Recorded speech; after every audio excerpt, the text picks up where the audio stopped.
In San Jose, a former ballerina who used to perform at the Center for the Performing Arts returned as an audience member to watch Shen Yun for the second time. When watching all the dancers, I can just see the exquisite classical training. It's so present in everything they do. The hand lines, the eye lines, everything is there. And it's beautiful and exquisite, and you are my heroes, and keep it up. She attended with her husband, who saw Shen Yun for the first time. Oh, it's a beautiful production. I was really inspired. I didn't know what to expect.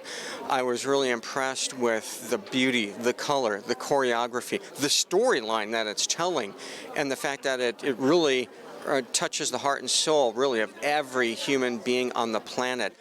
Most of the artists are practitioners of Falun Gong, a peaceful meditation practice from the Buddhist tradition, a group currently being persecuted under China's communist regime. New York-based Shen Yun was founded in 2006 by leading Chinese artists who fled the persecution. We think that tradition is not relevant, but to my point, where people are suffering for just their religion and their values and the traditions that they hold sacred and dear to their heart.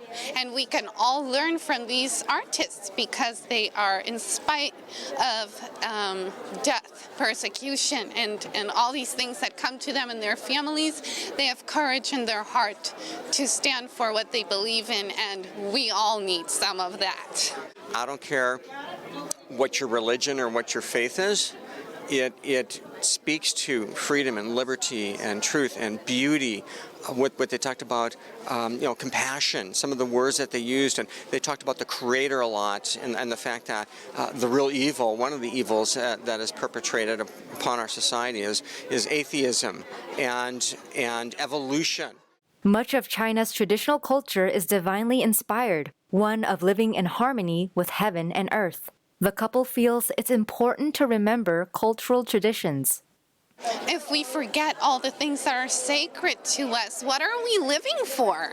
We're just existing in a state of slavery, ultimately, to ourselves, because without striving for divine nature and sacred music and art, what are we living for? We're just living to suffer and to be a slave.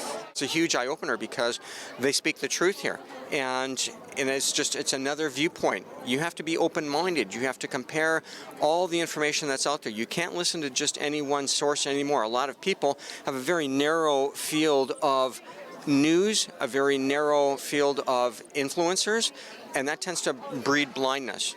And it will breed catastrophe if you don't compare all the data and think for yourself and use the power of observation.